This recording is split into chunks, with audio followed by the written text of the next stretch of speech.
What is up gamers, Teachable here, bringing you the ultimate guide for the new Clown. After the rework I decided to play with him a lot to see actually if the changes did anything good to him, and apparently yeah, he's in a bit better position prior to his rework. The new bottle that gives movement speed allows a new dynamic in chases for faster travel times, as well as the huge buff on reload speed indeed helps him a lot. All the chapters will be timestamped again so you can find all the information easily or be able to come back and find any details you may have missed. Now, before we continue forward with the guide, many of my viewers are not actually subscribed yet, so if you are one of them and you enjoy my content, consider subscribing and liking this video as it helps me a lot. The Clown comes with a default stats for a killer, 115% movement speed or 4.6 meters per second, 32 meter terror radius, and he's a tall guy with a big belly. Nothing fancy here, moving forward. Clown comes with two throwable bottles he can alternate between and use during chases, the Afterpiece Tonic and the Afterpiece Antidote. First, let's explain how his bottle works in general. The bottle breaks immediately after coming in contact with anything on the map, either floor, wall, pallet, branches from trees, or even invisible walls and survivors. By tapping the M2 button on PC by default, you throw the bottle with a speed of 8.5 meters per second in an arc in front of you, depending on where you look, and by holding the M2 button for up to a second, you can increase the speed, thus the arc of the throw further. Directly hitting a survivor with a bottle will interrupt any interaction he's doing, which can stop generators from popping, rescues from hooks, or totems from being cleansed. His tonic bottle, distinguished by its pink color, intoxicates survivors, impairing their vision and inflicting the hinder status effect as well as making them cough. The hindered status effect temporarily impairs the survivor's movement speed, usually by 15%. The hindered status effect lingers for 2.5 seconds, the involuntary coughing lingers for 2 seconds, while the impaired vision lingers for 4 seconds, which slowly degrades over time. In addition, a survivor affected from the tonic cannot perform fast vaults for 2 seconds unless he has already started the vaulting animation. His antidote bottle releases a grey cloud that activates and turns yellow after 2.5 seconds. Anyone who comes in contact with it gains the invigorated status effect, which increases the movement speed by 10% for 5 seconds. An intoxicated survivor that touches a yellow cloud is no longer intoxicated and gets the movement path. You start the trial with 4 bottles and reloading without add-ons takes 3 seconds. The wind up and throw action each take 0.25 seconds to finish, and after tossing a bottle there is a 1 second cooldown period to all actions besides movement. One little trick that you can use when playing Clown is actually throwing the bottles up in trees or roofs, so when the bottle breaks, the smoke coming down will land in a circle around the area of where you threw it, so maybe you can catch survivors off guard, maybe smoking a path they did not expect, or actually intoxicating multiple survivors at the same time as well. Now, going to his Teachable Perks, we have Bamboozle, Coulrophobia, and Pop Goes the Whistle. Starting with Bamboozle, you increase your vaulting speed by 15%, and when you perform the vault action, you block the window for 16 seconds. This is an okay perk that you can use, maybe forcing survivors out of strong windows, or out of Killer Sack for example, or maybe getting a pallet out of it. It's an okay perk, not so strong, a bit situational depending on the map as well. You may not get any value out of it in some maps, or you can close some strong loops in others, but in general it's an okay perk. Next we have Coulrophobia. Whenever survivors heal inside your terror radius, they get a 50% penalty to their healing progression speed. This is a bit lackluster because usually survivors won't heal inside your terror radius, so you won't get much value out of it. Finally, we have Pop Goes the Whistle, which is an amazing perk, we've talked about it so many times. Whenever you hook a survivor, the next time you damage a generator, it loses 25% of its progress immediately.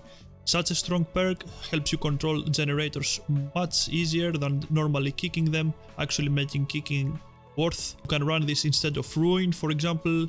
It's simply amazing. Now, moving forward to his add-ons, arguably his best add-on is Redhead's Pinky Finger. Basically, whenever you hit a survivor directly with a bottle, they get exposed for a couple of seconds while they're intoxicated, meaning that you can one-shot them. This is the best add-on that you can equip on the Clown, just because it gives you one-shot capabilities, pretty much, making you like a Billy or a Baba or something. which Clown misses a lot. Then we have the other iridescent add-on that shows the auras of survivors. Whenever they try to make a loop, for example, it can help you with some mind games they may pull off, seeing where they're going and stuff like that, helping you with their chases. Then we have the ether 15%, increases intoxicated duration, simply strong. Then we have the flask of bleach, you get a 5% extra slow on your bottles. And after that we have other stuff like you can see the auras of invigorated survivors all around you in a 16-meter radius. His add-ons are not so strong, you should just avoid the one that changes your arc pretty much, just because it can confuse your muscle memory. Coming down to his gameplay mechanics, the Clown is primarily a chase killer, meaning that his strong part of the game is to close down loops and make windows and pallets unsafe. What you wanna do is make sure that you use your bottles correctly and chasing the survivors from the optimum side of the loops to be as effective as possible. Since Clown is primarily focused on making pallets unsafe, usually survivors will preemptively throw the pallet down and keep running. What you should be doing is force them to take a path that is not optimal for them, either by cutting them off to the next loop or by breaking pallets in a way that prevents them from running away easily. For example, if you are on the edge of the map, you can simply break the pallet from the side that is closer to the center of the map, thus leaving the survivor on the outside, near the outside wall. In addition, you can throw a bottle to the side of the loop that the survivor is running in order to intercept him if he goes from that way, or make him take the reverse route of the loop. Another little neat trick that you can do is, if you have the bottles to spare, throw a yellow one right behind the pallet before breaking it so you can get some distance back while the survivor is running away. One small thing that you can do is try to get a habit of always reloading before picking up a survivor, since you may need them after the hook immediately, and reloading at that moment might be crucial. Everything comes down to practice, learning the maps, the tiles, and how to run them. With a new Clown, you can be creative on how you utilize your bottles to cut down loops and chase survivors in unexpected timings, since the hindered effect can mess up with the timing some survivors have in their internal clocks.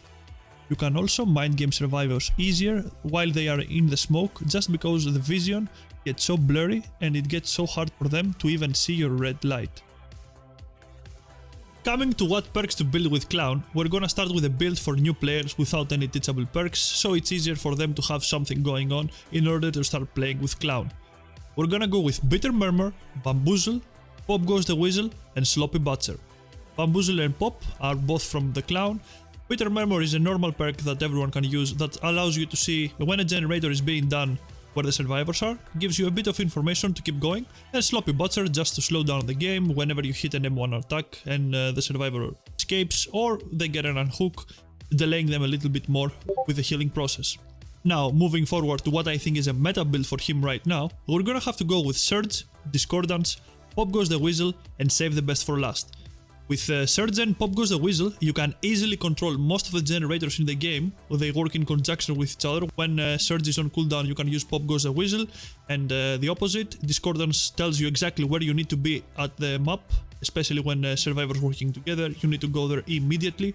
And finally, Save the Best for Last allows you to have faster cooldowns because M1 is your only option with this killer, so the faster your cooldown of attacks is, the better your chances to kill the survivors. All in all, the changes they did to Clown are okay, without changing the core concept of the killer, which is throwing bottles to interact with the survivors. Now you can mix and match the bottles that you throw, making you a bit more unpredictable during chases. The cooldown buff they gave him is, in my opinion, the best thing that happened to him, since the previous 5-second timer for the reload was too long for such a fast game as Dead by Daylight. If you made it this far, I really hope this guide helps you with playing the Clown, as he is one of the funnier killers to play in the game, and I had an amazing time while playing so many games with him in order to learn him properly and be able to write this for you guys. If you wanna see more guides like this, remember to subscribe to the channel and hit the notification bell for more content as well. And until then, I'll see you guys in the next one.